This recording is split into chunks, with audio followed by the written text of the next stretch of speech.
ಕರುನಾಡಿಗೆ ನಮಸ್ಕಾರ. ಕೆಸೆಟ್ ಪರೀಕ್ಷೆಯ ಮೊದಲನೇ ಪತ್ರಿಕೆಯ ಎರಡನೇ ಟಾಪಿಕ್ ರಿಸರ್ಚ್ ಆಪ್ಟಿಟ್ಯೂಡ್.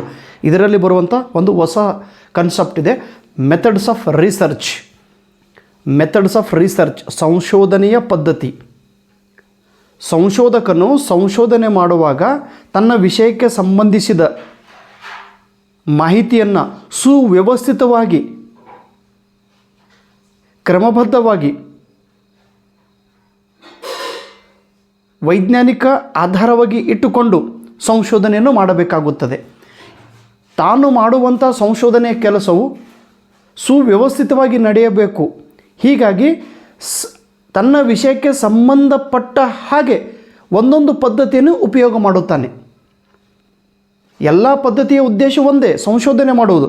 ಆದರೆ ತನ್ನ ವಿಷಯಕ್ಕೆ ಸಂಬಂಧಿಸಿದ, ತನ್ನ ವಿಷಯಕ್ಕೆ ತಾನು ಮಾಡುವಂಥ ಸಂಶೋಧನೆ ಕೆಲಸವು ಸುವ್ಯವಸ್ಥಿತವಾಗಿ ನಡೆಯಬೇಕು. ಅದರ ಸಲುವಾಗಿ ಯೋಗ್ಯವಾದ ಒಂದು ಪದ್ಧತಿಯನ್ನು ಉಪಯೋಗ ಮಾಡಿಕೊಳ್ಳಬೇಕಾಗುತ್ತದೆ. The researcher while doing his research work, he should use a proper, correct and suitable method for productive research work. The researcher should use very proper method for his research work. There are different types of methods are available, but the researcher should select a proper method for proper subject. Here on the blackboard I wrote 10 different methods of research. Board ಮೇಲೆ ಒಂದು 10 different ಮೆಥಡ್ಸ್ಗಳನ್ನು ಬರೆದಿದ್ದೇನೆ. ಪರೀಕ್ಷೆಯಲ್ಲಿ ನೇರವಾಗಿ ಪ್ರಶ್ನೆಗಳನ್ನು ಕೇಳುತ್ತಾರೆ. ತಾವು ನೇರವಾಗಿ ಇದನ್ನು ಅರ್ಥ ಮಾಡಿಕೊಂಡು ನೇರವಾಗಿ ಎಕ್ಸಾಮಲ್ಲಿ ಬರೆದು ಬಿಡ್ರಿ. ಡೀಟೇಲಾಗಿ ಓದೋ ಅವಶ್ಯಕತೆಯೂ ಇಲ್ಲ. Different methods. ಈಗ ಟೀಚಿಂಗ್ ಮಾಡುವಾಗ ಶಿಕ್ಷಕರು ಬೇರೆ ಬೇರೆ ಮೆಥಡ್ಸನ್ನು ಯೂಸ್ ಮಾಡಿ ಟೀಚಿಂಗ್ ಮಾಡುತ್ತಾರೆ. ಅದೇ ರೀತಿ ಸಂಶೋಧಕನು ಸಂಶೋಧನೆ ಮಾಡುವಾಗ ಡಿಫ್ರೆಂಟ್ ಮೆಥಡ್ಸನ್ನು ಯೂಸ್ ಮಾಡಿ ರಿಸರ್ಚ್ ವರ್ಕನ್ನು ಪೂರ್ಣ ಮಾಡುತ್ತಾನೆ. ಹಾಗಾದರೆ ಮೊದಲನೇ ರಿಸರ್ಚ್ ಮೆಥಡ್ ಯಾವುದು? Survey method. ಸರ್ವೆ ಮೆಥಡಕ್ಕೆ ನಾವು ಕನ್ನಡದಲ್ಲಿ ಸಮೀಕ್ಷಾ ಪದ್ಧತಿ ಎಂದು ಕರೆಯುತ್ತೇವೆ.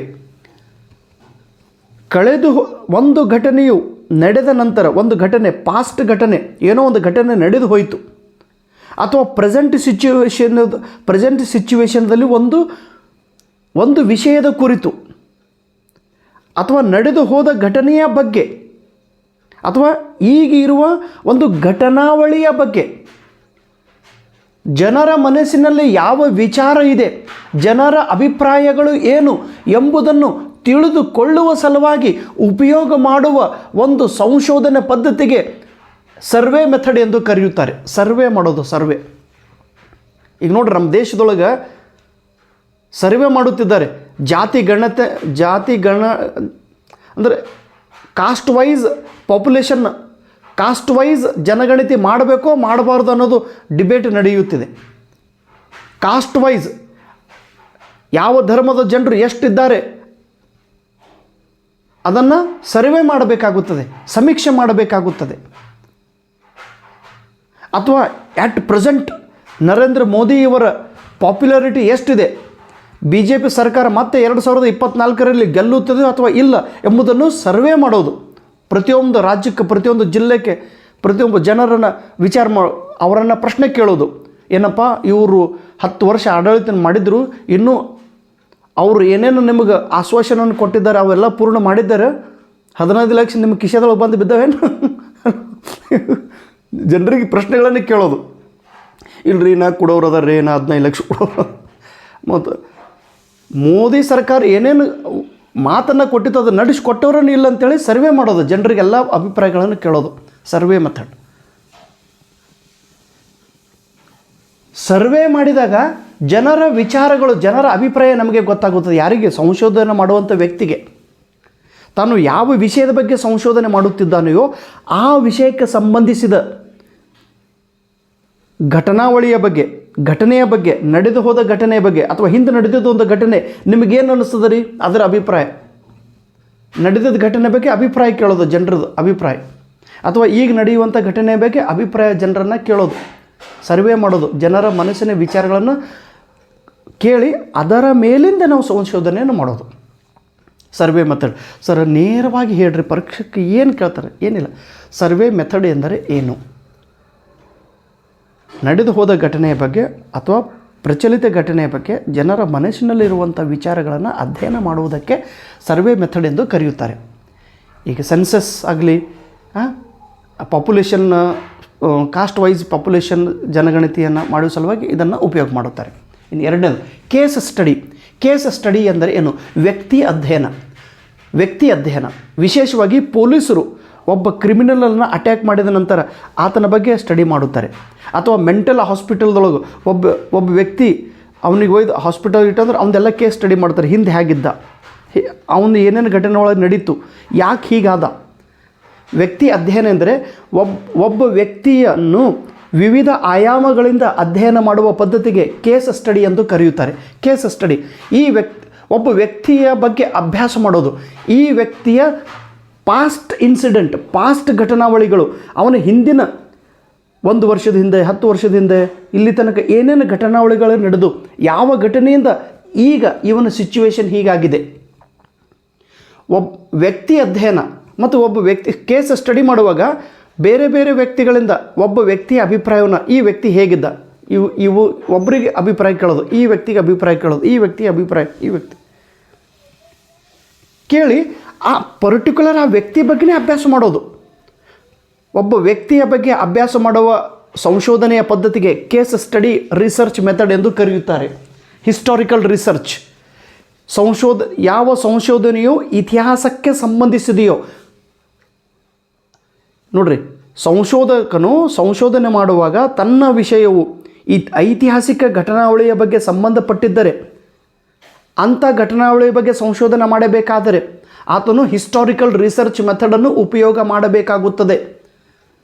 ಹಿಸ್ಟಾರಿಕಲ್ ರಿಸರ್ಚ್ ಇತಿಹಾಸಕ್ಕೆ ಸಂಬಂಧಿಸಿದ ಘಟನಾವಳಿಯ ಬಗ್ಗೆ ಅಥವಾ ತನ್ನೇನು ರಿಸರ್ಚ್ ವರ್ಕ್ ಇರ್ತದೆ ನೋಡ್ರಿ, ಆ ರಿಸರ್ಚ್ ವರ್ಕು ಇತಿಹಾಸ ವಿಷಯಕ್ಕೆ ಸಂಬಂಧಪಟ್ಟಿದ್ದರೆ ಆ ಹಿಸ್ಟಾರಿಕಲ್ ರಿಸರ್ಚ್ ಮೆಥಡನ್ನು ಉಪಯೋಗ ಮಾಡಬೇಕಾಗುತ್ತದೆ.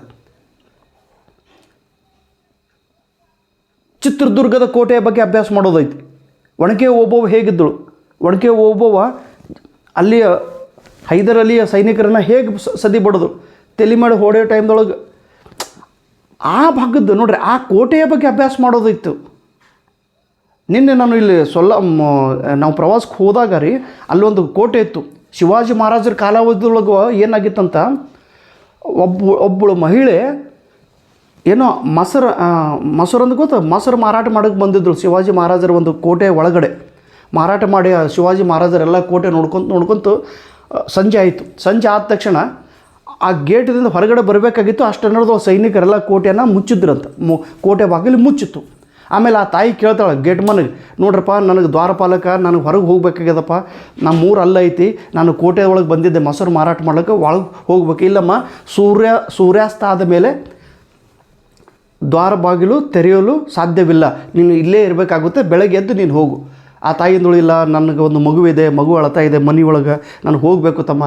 ಇಲ್ಲಮ್ಮ, ಅದೇನು ಶಿವಾಜಿ ಮಹಾರಾಜರ ಆದೇಶ ಪ್ರಕಾರ ಯಾರಿಗೂ ನಾವು ಹೊರಗಡೆ ಬಿಡೋದಿಲ್ಲ ಅಂತ. ಆಮೇಲೆ ಆ ತಾಯಿ, ಆ ಹೆಣ್ಮಗಳು ಎಷ್ಟು ಸಾಹಸದ ನೋಡ್ರಿ. ಆ ದೊಡ್ಡ ಕೋಟೆಯನ್ನು ಎಲ್ಲ ನೋಡ್ಕೊತು ರಾತ್ರಿ ಏನು ಮಾಡ್ತಾಳ್ರಿ, ಆ ಕೋಟೆಯನ್ನು ಹಿಂದಿನಿಂದ ಗೋಡೆಯನ್ನು ಸಾವಕಾಶವಾಗಿ ಇಳಿದು ಕೆಳಗಡೆ ಬಂದು ತನ್ನ ಮಗುವಿಗೆ ಹೋಗಿ ಹಾಲು ಕುಡಿಸೋ ಮನೆಗೆ ಹೋಗಿ, ಮಗು ಅಳ್ತಾ ಇರ್ತದೆ ನೋಡ್ರಿ. ತಾಯಿಯ ಸಾಹಸ ಎಷ್ಟು, ಮಗುವಿನ ಹಂಬಲ, ಮಗುವಿನ ಮೇಲೆ ಇರುವಂಥ ಪ್ರೀತಿ ವಾತ್ಸಲ್ಯದಿಂದ ದೊಡ್ಡ ಭಯಾನಕವಾದಂಥ ಕೋಟೆಯನ್ನು ಇವಳು ಒಬ್ಬಳೇ ಹಿಂದುಗಡೆ ಇಳಿದು ಅಲ್ಲಿಂದ ನೀರಿನೊಳಗೆ ಈಜಾಡಂತೂ ಹೊರಗಡೆ ಬಂದಂಥ ಮಹಿಳೆ. ಇದು ಶಿವಾಜಿ ಮಹಾರಾಜರಿಗೆ ಗೊತ್ತಾಗ್ತದೆ ರೀ. ಹೌದಾ, ಹೀಗೆ ಮಾಡಿದ್ದಾಳೆ, ಆ ಅಮ್ಮಗೆ ಕರೆತಾರೆ ಅಂತೇಳಿ ಅವಳಿಗೆ ಸನ್ಮಾನ ಮಾಡಿ ಆ ಅಮ್ಮನ ಹೆಸರು ಆ ಕೋಟೆಗೆ ಹೆಸರಿಟ್ಟಿದ್ರು, ಹಿರಕಣಿ. ಹಿರಕಣಿ ಅಂತ ಒಂದು ಮರಾಠಿ ಫಿಲ್ಮ್ನು ಬಂದೈತ್ರಿ. ಹಿರಕಣಿ ಕೋಟೆ ಮಹಾರಾಷ್ಟ್ರದೊಳಗೈತ್ರಿ ನೋಡಿರಿ. ಐತಿಹಾಸಿಕ ಆ ಘಟನಾವಳಿಯ ಬಗ್ಗೆ ನಾವು ಅಭ್ಯಾಸ ಮಾಡೋದು. ರಿಸರ್ಚ್ ಮಾಡುವಂಥ ವ್ಯಕ್ತಿ ಇದ್ರ ಬಗ್ಗೆ ಎಲ್ಲ ಘಟನಾವಳಿಗಳ ಬಗ್ಗೆ ಅಭ್ಯಾಸ ಮಾಡುತ್ತಾನೆ. ಆಮೇಲೆ ಎಥ್ನಿಯೋಗ್ರಾಫಿಕಲ್, ಇವೆಲ್ಲ ಬೇರೆ ಬೇರೆ ರಾಜ್ಯದೊಳಗೆ ಕೇಳಿದಂಥ ಪ್ರಶ್ನೆಗಳು. ನೆಟ್ ಎಕ್ಸಾಮ್ದೊಳಗೆ ಪ್ರತಿ ಸಲ ಈ ಪ್ರಶ್ನೆಗಳನ್ನು ಕೇಳುತ್ತಾರೆ. ನಿನ್ನೆ ನಡೆದಂಥ ನೆಟ್ ಎಕ್ಸಾಮ್ದೊಳಗೆ ಎಥ್ನಿಯೋಗ್ರಾಫಿಕಲ್ ರಿಸರ್ಚ್ ಅಂದರೆ ಏನು ಅಂತೇಳಿ ಕೇಳಿದ್ರು. ಎಥ್ನಿಯೋಗ್ರಾಫಿಕಲ್ ರಿಸರ್ಚ್ ಎಂದರೆ ಜನಾಂಗೀಯ ಸಂಶೋಧನಾ ಪದ್ಧತಿ. ಒಂದು ವಿಶಿಷ್ಟ ಪ್ರದೇಶದಲ್ಲಿ ವಾಸ ಮಾಡುತ್ತಿರುವ ವ್ಯಕ್ತಿಗಳ ಅಧ್ಯಯನ ಮಾಡುವಂಥ ಒಂದು ಪದ್ಧತಿಗೆ ಎಥ್ನಿಯೋಗ್ರಾಫಿಕಲ್ ರಿಸರ್ಚ್ ಮೆಥಡ್ ಎಂದು ಕರೆಯುತ್ತಾರೆ. ಪ್ರತಿಯೊಂದು ಈಗ ನೋಡ್ರಿ, ಅಂಡಮಾನ್ ನಿಕೋಬಾರ್ ಅಂತೇಳಿ ಒಂದು ನಮ್ಮ ಭಾರತ ದೇಶಕ್ಕೆ ಸಂಬಂಧಪಟ್ಟಿದ್ದು ಒಂದು ನಡುಗಡ್ಡೆ ಐತಿ, ದ್ವೀಪ ಐತಿ. ಆ ಅಂಡಮಾನ್ ನಿಕೋಬಾರದೊಳಗೆ ಜರ್ವಾ ಅಂತೇಳಿ ಒಂದು ಜನಾಂಗ, ಹಿಂದುಳಿದ ಆದಿವಾಸಿ ಜನರಿದ್ದಾರೆ, ಅವರ ಬಗ್ಗೆ ಸಂಶೋಧನೆ ಮಾಡೋದು. ಅವರು ಇವತ್ತಿಗೂ ಬಟ್ಟೆ ಹಾಕಿಕೊಳ್ಳೋದೇ ಕಾಡಿನೊಳಗೆ ವಾಸ ಮಾಡುತ್ತಿರುವ ಜನರವರು, ಅವ್ರ ಬಗ್ಗೆ ಸಂಶೋಧನೆ ಮಾಡೋದು. ಅಥವಾ ಒಂದು ವಂಶಾವಳಿ, ಆದಿವಾಸಿ ಜನಾಂಗದ ಬಗ್ಗೆ ಅಭ್ಯಾಸ ಮಾಡೋದು. ಅದು ಆದಿವಾಸಿ ಇರ್ಬೋದು ಅಥವಾ ಒಂದು ಜನಾಂಗ, ಒಂದು ವಿಶಿಷ್ಟ ಪ್ರದೇಶದಲ್ಲಿ ವಾಸವಾಗಿರುವ ಜನರ ಬಗ್ಗೆ ಅಭ್ಯಾಸ ಮಾಡುವ ಒಂದು ಸಂಶೋಧನಾ ಪದ್ಧತಿಗೆ ಎಥ್ನಿಯೋಗ್ರಾಫಿಕಲ್ ರಿಸರ್ಚ್ ಎಂದು ಕರೆಯುತ್ತಾರೆ. ಆಮೇಲೆ ಫಿಲಾಸಾಫಿಕಲ್ ರಿಸರ್ಚ್, ತತ್ವಜ್ಞಾನ ಸಂಶೋಧನಾ ಪದ್ಧತಿ. ಸಂಶೋಧಕನು ಸಂಶೋಧನೆ ಮಾಡುವಾಗ ತನ್ನ ವಿಷಯಕ್ಕೆ ಸಂಬಂಧಿಸಿದ ಘಟನಾವಳಿಯ ಬಗ್ಗೆ ತತ್ವಜ್ಞಾನದ ಆಧಾರವನ್ನು ಇಟ್ಟುಕೊಂಡು ಸಂಶೋಧನೆ ಮಾಡುತ್ತಿದ್ದರೆ ಆ ಸಂಶೋಧನಾ ಪದ್ಧತಿಗೆ ಫಿಲಾಸಾಫಿಕಲ್ ರಿಸರ್ಚ್ ಮೆಥಡ್ ಎಂದು ಕರೆಯುತ್ತಾರೆ. ಉದಾಹರಣಾರ್ಥವಾಗಿ ಶಿಕ್ಷಣ ಪದ್ಧತಿಯನ್ನು ನಾವು ಅಧ್ಯಯನ ಮಾಡಬೇಕಾದರೆ ಮಹಾತ್ಮ ಗಾಂಧೀಜಿಯವರು ನೈ ತಾಲೀಮ್ ಅನ್ನೋ ಒಂದು ಕಾನ್ಸೆಪ್ಟನ್ನು ಹೇಳಿದರು. ಬೇಸಿಕ್ ಎಜುಕೇಷನ್ ಕಾನ್ಸೆಪ್ಟನ್ನು ಹೇಳಿದರು. ಕೃತಿಶೀಲ ಶಿಕ್ಷಣವನ್ನು ಅವರು ಹೇಳಿದರು, ನೈ ತಾಲೀಮ್ ಅಂತೇಳಿ. 1937 ಈ ಕಾನ್ಸೆಪ್ಟನ್ನು ಮಹಾತ್ಮ ಗಾಂಧೀಜಿಯವರು ಹೇಳಿದರು. ಪ್ರತಿಯೊಬ್ಬ ವ್ಯಕ್ತಿ ಹಳ್ಳಿ ಒಳಗೆ ಇದ್ದು ತಾನು ಕಲಿತಂಥ ಶಿಕ್ಷಣ ತನ್ನ ಜೀವನಕ್ಕೆ ಉಪಯೋಗ ಆಗಬೇಕು. ನೋಡ್ರಿ, ಒಬ್ಬ ವ್ಯಕ್ತಿಯ ತತ್ವಜ್ಞಾನಗಳನ್ನು ಫಾಲೋ ಮಾಡಿ ರಿಸರ್ಚ್ ಮಾಡೋದು. ರಿಸರ್ಚ್ ಮಾಡುವಾಗ, ಸಂಶೋಧನೆ ಮಾಡುವಾಗ. ಅದಾದ ನಂತರ ಡಿಸ್ಕ್ರಿಪ್ಟಿವ್ ರಿಸರ್ಚ್, ವಿವರಣಾತ್ಮಕ ಸಂಶೋಧನೆ. ವಿವರಣಾತ್ಮಕ ಸಂಶೋಧನೆ ಅಂದರೆ ಸಂಶೋಧಕನು ಸಂಶೋಧನೆ ಮಾಡುವಾಗ ತನ್ನ ವಿಷಯವನ್ನು ವಿವಿಧ ಶಬ್ದಗಳಿಂದ, ವಿವಿಧ ಉದಾಹರಣೆಗಳಿಂದ ವರ್ಣನೆ ಮಾಡಬೇಕಾಗುತ್ತದೆ. ವರ್ಣನಾತ್ಮಕ ಪದ್ಧತಿಯಲ್ಲಿ ರಿಸರ್ಚ್ ಮಾಡುತ್ತಿದ್ದರೆ ಆ ಪದ್ಧತಿಗೆ ಡಿಸ್ಕ್ರಿಪ್ಟಿವ್ ರಿಸರ್ಚ್ ಎಂದು ಕರೆಯುತ್ತಾರೆ. He is describing the incident in a different angle, how the incident was happened, what is the condition now, what it will effect in future ಅನ್ನೋದನ್ನು ಹೇಳುತ್ತಾನೆ. ಡಿಸ್ಕ್ರಿಪ್ಟಿವ್ದೊಳಗೆ ವಿವರಣೆಯ ಪದ್ಧತಿ, ವಿವರಣೆ ಕೊಡೋದು. ವಿವರಣೆ ಈಗ ಸಹ್ಯಾದ್ರಿ ಪರ್ವತದೊಳಗಿರುವಂಥ ಅರಣ್ಯಗಳ ಬಗ್ಗೆ ವರ್ಣನೆ ಮಾಡೋದು, ಅಥವಾ ಮಲೆನಾಡಿನ ಭಾಗದೊಳಗೆ ಯಾವ ರೀತಿ ಅರಣ್ಯಗಳದಾವೆ ಅದರ ಬಗ್ಗೆ ವಿವರಣೆಯನ್ನು ಕೊಡೋದು. ಆ ಭಾಗದ ವಿವರಣೆ ಕೊಟ್ಟಾಗ ಸಂಶೋಧನೆ ಮಾಡುವಂಥ ವ್ಯಕ್ತಿಗೆ ಅದರ ಬಗ್ಗೆ ಅರಿವಾಗುತ್ತದೆ. ಮುಂದೆ ರಿಸರ್ಚನ್ನು ಓದುವಂಥ ವ್ಯಕ್ತಿಗಳು, ನಾವು ಸಂಶೋಧನೆ ಎದರ ಸಲುವಾಗಿ ಮಾಡೋದು? ನಾವು ಮಾಡಿದಂಥ ಸಂಶೋಧನೆಯು ಸಮಾಜಕ್ಕೆ ಉಪಯೋಗ ಆಗಬೇಕು, ನಾವು ಮಾಡಿದಂಥ ಸಂಶೋಧನೆಯು ದೇಶಕ್ಕೆ ಕೊಡುಗೆ ಆಗಿರಬೇಕು, ನಾವು ಮಾಡಿದಂಥ ಸಂಶೋಧನೆಯು ಜಗತ್ತಿಗೆ ವರದಾನ ಆಗಬೇಕು. ಎಕ್ಸ್ಪಿರಿಮೆಂಟಲ್ ರಿಸರ್ಚ್, ಇದಕ್ಕೆ ಪ್ರಾಯೋಗಿಕ ಪದ್ಧತಿ ಎಂದು ಕರೆಯುತ್ತಾರೆ. ನೀವು ಮಾತಾಡೋದು ನಾನು ಕ್ಲಾಸ್ ಹೇಳೋಗ್ತೇನೆ, ಆಮೇಲೆ ಮಾತಾಡ್ತೀನಿ. ಎಕ್ಸ್ಪಿರಿಮೆಂಟಲ್ ರಿಸರ್ಚ್, ಪ್ರಾಯೋಗಿಕ ಪದ್ಧತಿ. ಎಕ್ಸ್ಪಿರಿಮೆಂಟಲ್ ರಿಸರ್ಚ್ ಅಂದರೆ ಸಂಶೋಧಕನು ಸಂಶೋಧನೆ ಮಾಡುವಾಗ ವಿಜ್ಞಾನದ ಆಧಾರವನ್ನು ಇಟ್ಟುಕೊಂಡು ಪ್ರಯೋಗದ ಮೂಲಕ ಸಂಶೋಧನೆ ಮಾಡುತ್ತಿದ್ದರೆ ಅದಕ್ಕೆ ಎಕ್ಸ್ಪಿರಿಮೆಂಟಲ್ ರಿಸರ್ಚ್ ಎಂದು ಕರೆಯುತ್ತಾರೆ.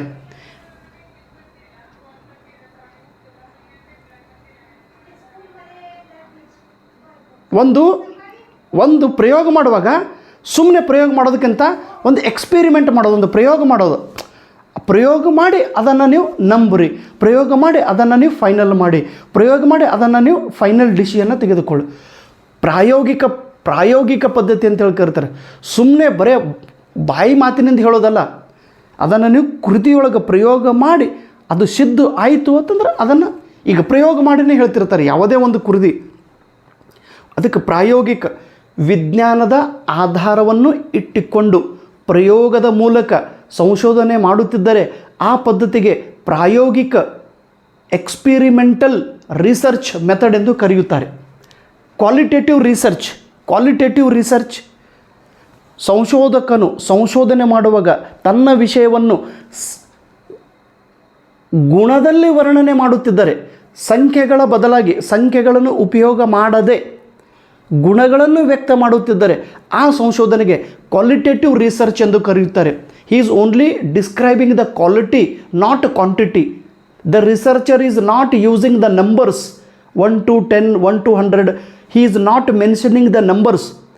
ತಾನು ಮಾಡಿದಂಥ ಸಂಶೋಧನೆಯನ್ನು ಅಂಕಿ ಸಂಖ್ಯೆಗಳನ್ನು ಉಪಯೋಗ ಮಾಡದೆ ವರ್ಣನೆ ಮಾಡುವುದಕ್ಕೆ ನಾವು ಕ್ವಾಲಿಟೇಟಿವ್ ರಿಸರ್ಚ್ ಎಂದು ಕರೆಯುತ್ತೇವೆ. ಕ್ವಾಲಿಟಿ, ಈಗ ದ್ರವಿಡ್ ಸರ್ದವ್ರದ್ದು ಬ್ಯಾಟಿಂಗ್ ಆಗಲಿ ಅಥವಾ ವಿರಾಟ್ ಕೊಹ್ಲಿ ಸರ್ ಅವ್ರದ್ದು ಬ್ಯಾಟಿಂಗ್ ಆಗಲಿ, ಸಚಿನ್ ತೆಂಡೂಲ್ಕರ್ ಸರ್ ಅವ್ರ ಬ್ಯಾಟಿಂಗ್ ಕ್ವಾಲಿಟಿ ಕ್ಲಾಸಿಕ್ ಅಂತೇಳಿ ಕರೀತಾರೆ.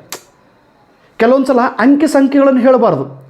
ಅಂಕಿ ಸಂಖ್ಯೆಗಳನ್ನು ಹೇಳಿ ಸಂಶೋಧನೆ ಮಾಡುತ್ತಿದ್ದರೆ ಅದಕ್ಕೆ ಕ್ವಾಂಟಿಟೇಟಿವ್ ರಿಸರ್ಚ್ ಎಂದು ಕರೆಯುತ್ತೇವೆ. ಅಂಕಿ ಸಂಖ್ಯೆಗಳು, ಸಚಿನ್ ತೆಂಡೂಲ್ಕರ್ ಸರ್ ಅವರು ಇಷ್ಟು ಸೆಂಚುರಿ ಮಾಡಿದ್ರು, ಇಷ್ಟು ರನ್ಗಳನ್ನು ಮಾಡಿದರು, ಇಷ್ಟು ಮ್ಯಾಚನ್ನು ಅವ್ರು ಆಟ ಆಡಿದರು. ನಾವು ಸಂಶೋಧನೆ ಮಾಡೋ ಟೈಮ್ದೊಳಗೆ ಆ ವ್ಯಕ್ತಿ, ಇವತ್ತು ನಾನು 10 ಜನರ ಮೇಲೆ ಪ್ರಯೋಗ ಮಾಡಿದ್ದೇನೆ, 10 ವಿದ್ಯಾರ್ಥಿಗಳ ಅಭಿಪ್ರಾಯ ಈ ರೀತಿ ಬಂದಿದೆ. 10 ವಿದ್ಯಾರ್ಥಿಗಳು ಇಲ್ಲಿ ಪರ್ಟಿಕ್ಯುಲರ್ ಕಂಟೆಂಟ್ ನಂಬರಲ್ಲಿ ನಾವು ಹೇಳಿದೆವು. ಅಥವಾ ನಾವು ಇವತ್ತಿಗೆ ಈ ಕನ್ನಡ ಮೀಡಿಯಂ ಶಾಲೆಗೆ ಭೇಟಿ ಕೊಟ್ಟು ಅಲ್ಲಿಯ ಮಕ್ಕಳ ಬಗ್ಗೆ ನಾವು ಅಧ್ಯಯನ ಮಾಡಿದ್ದೇವೆ. ಇದು ಗುಣಾತ್ಮಕ. ವಿದ್ಯಾರ್ಥಿಗಳ ಬಗ್ಗೆ ಅಭ್ಯಾಸ ಮಾಡಿದ್ದೇವೆ. ಎಷ್ಟು ವಿದ್ಯಾರ್ಥಿಗಳು ಅನ್ನೋದು ಅಂಕಿಯೊಳಗೆ ಹೇಳಿದ್ದೀವಿ ಅಂದ್ರೆ ಅದು ಕ್ವಾಂಟಿಟೇಟಿವ್. ಅಂಕಿಯೊಳಗೆ ಹೇಳದೇ ವಿದ್ಯಾರ್ಥಿಗಳ ಬಗ್ಗೆ ಅಭ್ಯಾಸ ಮಾಡಿದ್ದೇವೆ, ಸಂಶೋಧನೆ ಮಾಡಿದ್ದೇವೆ ಎಂದರೆ ಅದು ಕ್ವಾಲಿಟೇಟಿವ್. ಆಮೇಲೆ ಕ್ವಾಂಟಿಟೇಟಿವ್ ಯಾವ ರಿಸರ್ಚ್ ಪದ್ಧತಿಯು ನಂಬರ್ಸ್ಗಳನ್ನು ಉಪಯೋಗ ಮಾಡಿ, ಸಂಖ್ಯೆಗಳನ್ನು ಉಪಯೋಗ ಮಾಡಿ ಸಂಶೋಧನೆ ಮಾಡುತ್ತಿದ್ದರೆ ಅದಕ್ಕೆ ಕ್ವಾಂಟಿಟೇಟಿವ್ ರಿಸರ್ಚ್ ಎಂದು ಕರೆಯುತ್ತಾರೆ. ಕೊನೆಯದು ಕ್ರಾಸ್ ಸೆಕ್ಷನಲ್ ಅಂದರೆ ಎರಡು ಭಿನ್ನ ಕ್ಷೇತ್ರಗಳನ್ನು ಅಧ್ಯಯನ ಮಾಡಿ, ಎರಡೂ ಭಿನ್ನ ಕ್ಷೇತ್ರಗಳು ಒಂದು ಕ್ಷೇತ್ರದ ಮೇಲೆ ಇನ್ನೊಂದು ಕ್ಷೇತ್ರದ ಮೇಲೆ ಅವು ಎರಡೂ ಪರಿಣಾಮ ಬೀರುತ್ತಿದ್ದರೆ ಅಂಥ ರಿಸರ್ಚ್ ಪದ್ಧತಿಗೆ ಕ್ರಾಸ್ ಸೆಕ್ಷನಲ್ ರಿಸರ್ಚ್ ಎಂದು ಕರೆಯುತ್ತೇವೆ. ಕ್ರಾಸ್ ಸೆಕ್ಷನಲ್, ಈ ಘಟನಾವಳಿಯು ಈ ಕ್ಷೇತ್ರದ ಪರಿಣಾಮ ಈ ಕ್ಷೇತ್ರದ ಮೇಲಾಗುತ್ತದೆ, ಇದರದ್ದು ಪರಿಣಾಮ ಇದರ ಮೇಲಾಗುತ್ತದೆ. ಕ್ರಾಸ್ ಸೆಕ್ಷನಲ್ ಎರಡು ಭಿನ್ನ ಘಟಕಗಳು. ಈಗ ಕ್ರಿಕೆಟ್ ಆಟ ಮತ್ತು ಹಾಕಿ ಆಟ ಎರಡನ್ನು ನಾವು ಕೂಡಿಸಿದೆವು.